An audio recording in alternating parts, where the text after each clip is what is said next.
Week 2 of the AP Top 25 gave us everything we wanted and a few things we didn't even know we needed.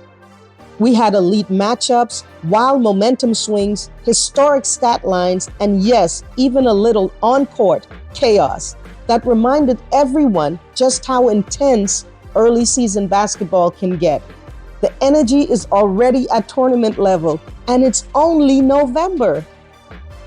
In today's recap, we're breaking down the newly ranked top 10 teams heading into week 3, squads that climbed, slipped, entered, or exit the AP Top 25, games that shook up the AP Top 25 list last week, must-watch games of week 3, and our AP Player of the Week who flat out dominated and earned every bit of the spotlight. Welcome back to Davis Sports Report, where we have you covered for all things AP Top 25 and women's hoop coverage. If you're new to the channel, make sure to hit the subscribe button, turn on the notification so you'll never miss our weekly AP Women's College Basketball breakdown, and help push us towards our goal of 10,000 subscribers by the end of the year. Go ahead and smash the like button and let's dive in. Settle in because it's time to run through the most impactful ranking shifts of the season so far. Let's kick things off at the top of the mountain, starting with the newly ranked AP Top 10 teams. Staying perfect at number 1, we have the UConn Husky, with Sarah Strong doing what Sarah Strong does. Against Ohio, she had a double-double stat line of 29 points, 13 rebounds, 7 assists, 5 steals, and 3 blocks. Next, we have the South Carolina Gamecocks, who knocked down the newly top 10 USC. To stay perfect at number 2, Joyce Edwards put up a double-double performance of her own with 17 points, 10 rebounds, 4 assists, 2 steals, and 2 blocks. Number 3 spot belongs to UCLA, who is also perfect, not in the way that we're accustomed to with Lauren Betts being featured. However, it was Gianna Neepkins contributing 20 points to help UCLA dominate Oklahoma. In the number 4 spot, we have Texas, 4-0. In the 5th position, we have LSU, 4-0. And at number 6, climbing their way all the way from 14, 8-point gain, is the Michigan Wolverines, dominated Notre Dame 93-54. Pause to recognize Hannah Hudogel, who the game before the Michigan game against Akron State put up a stat line for the ages, a historic 44 points, 9 rebounds, 6 assists, and get this, 16 steals. Hannah Hudogel, we have to recognize that. Moving on. Baylor stayed perfect in the number 7 spot, 4-0. Oklahoma, we talked about this, they dropped the game to UCLA and dropped 2 spots to the number 8 position. Maryland stayed perfect, 5-0, and remain in the number 9 spot. And the final top 10 team in the AP rankings, TCU climbed 7 spots to capture the number 10 ranking after beating NC State by 10 points. There you have it. Those are your top 10 teams. Movers in the AP Top 25, Iowa State moved up 4 spots to number 12. NC State dropped 6 spots to number 16. And Notre Dame also dropped 6 spots to number 24. For those that are exiting and entering the AP Top 25 for the first time this season, we have West Virginia. Welcome on in, West Virginia. Ironically, it was West Virginia that defeated Duke to send them packing out of the AP Top 25. Tag, I'm in. Thank you so much for handling the top 25. I'm going to jump into talking about the squabbles, technicals, taunting, outstanding plays, and a complete shocker of an upset with the games that we watched last week. Let's start with the UCLA versus Oklahoma. We were curious to see how the newbie Aaliyah Chavez would stack up against a seasoned UCLA Bruins team. The first quarter was very evenly matched, with Oklahoma sticking very close to UCLA, going into the half only down by 5. They had me so excited for the second half. Oklahoma continued to hold steady, but UCLA was able to outscore the Sooners in every quarter. Not by much, but the points do add up. Gianna Neepkins was the firepower of offense with 20 points, along with Angela Dugalic coming off the bench and adding 14 points and 13 rebounds, a double-double off the bench. And Lauren Betts held it down on the defense, putting up 9 boards and pulling down 10 rebounds. But most importantly, she was able to hold Regan Beers to only 7 points. It got very physical under the basket, and it was like the clash of the bigs, and they basically canceled each other out. So shout out to Regan for doing her thing.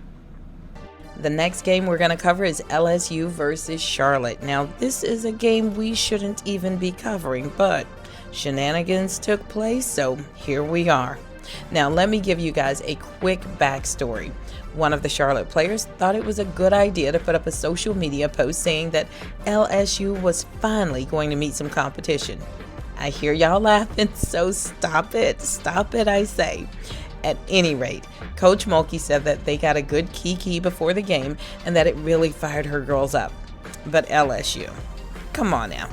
You, me, we all knew y'all were going to put a whipping on Charlotte. And as expected, the Tigers did what they do and played exceptional basketball, especially Malaysia Fulwiley. I can't leave that one out. But in the first quarter, our girl Michaela Williams, this level of taunting. Crap talking, yes.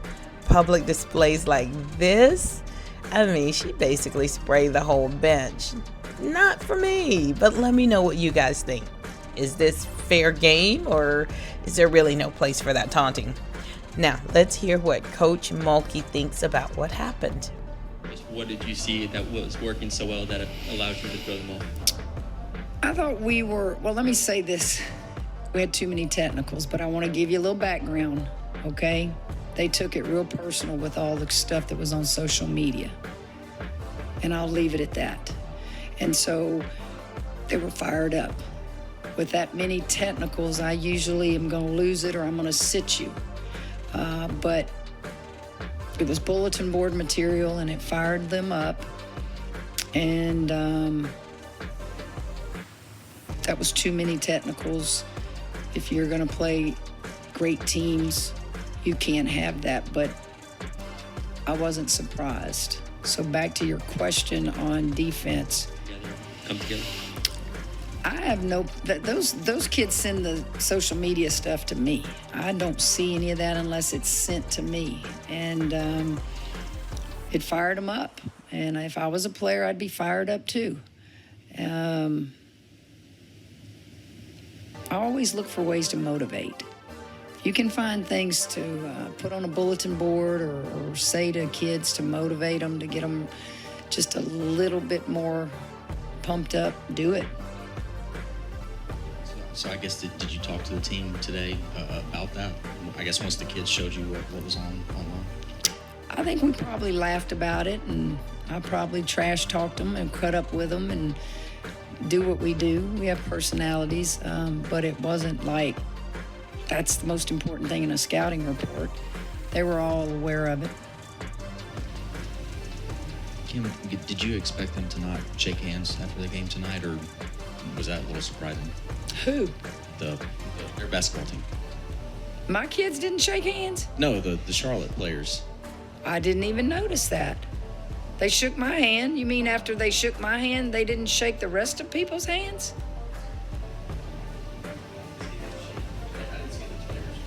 Oh, I think no one's told me that took place. It's the first time I've heard that. I shook their hands, and I just assumed everybody went down the line. And if they didn't, I think I would have been told that. And nobody told me that. But again, I didn't see that. All right. The Mountaineers entered the game undefeated and found themselves in a major bind by halftime. following a dust-up as the half expired when Duke's Jordan Woods blocked a shot on West Virginia's Jordan Harrison and then stared her down. Shoves followed, benches cleared, and chaos ensued. As a result, 5 Mountaineers players were ejected for leaving the bench, plus Harrison. That's 6 players from West Virginia gone.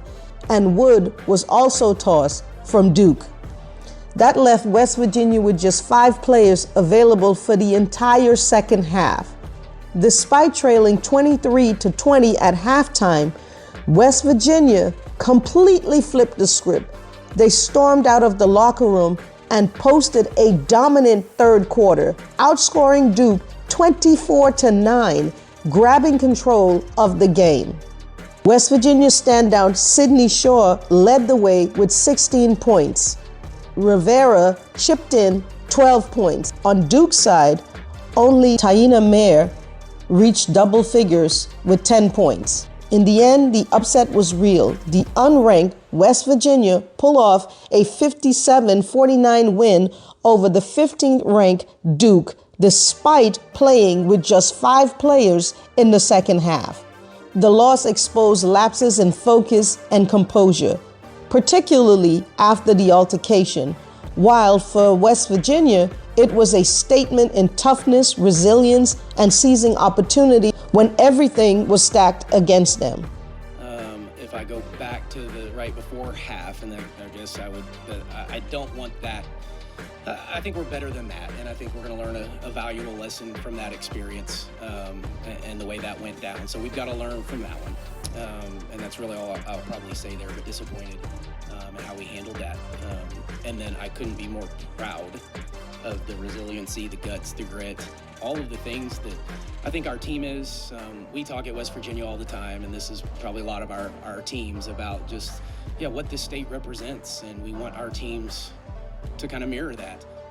The player that defined week 2 for me was none other than Michigan's own Olivia Olson. Her performance against Notre Dame is the centerpiece of my argument. Olson delivered the kind of nationally spotlight showing that AP voters look for: production, impact, and poise against elite competition. In the marquee matchup of the week, she didn't just show up, she took over. Against Notre Dame, Olson was the best player on the floor on both ends. She scored at all 3 levels, controlled the pace, and repeatedly came through in momentum-swinging moments. Whether it was breaking down defenses off the dribble, knocking down timely jumpers, or making the right read under pressure, Olson was the engine that kept her team in control. And this isn't just about buckets. Olson all-around impact, rebounding, defensive communication, and creating scoring opportunities for her teammates made her the most complete performer in a ranked matchup that had national eyes on it. In a week where other stars had big numbers, Olson had the biggest moment, delivering against a top 25 opponent and directly influencing the outcome in crunch time. When you combine elite production, a signature win, and the kind of performance that shift national conversation, the case is clear. Olivia Olson deserves to be the AP Top 25 Player of the Week. For the must-watch games of Week 3, 2 teams that are not on the AP Top 25 list. However, this is an in-state rivalry game between the Florida Gators and Florida State Seminoles. Thursday the 20th at 6:30 p.m. on ESPN and the SEC Network. Also on Thursday the 20th, we have Iowa versus the red-hot Baylor at 9 p.m. on ESPN2. Friday the 21st, Notre Dame and USC will be looking to redeem themselves from the recent losses they both suffered in Week 2.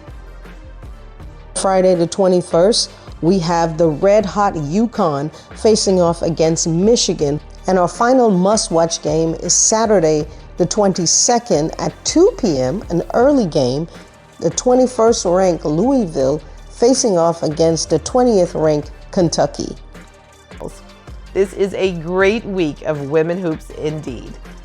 And that's all that we have on this one. Don't forget to subscribe and hit that notification bell, as we will be bringing you updates on a weekly basis. We are signing off for now, and we will see you on the next one. Goodbye.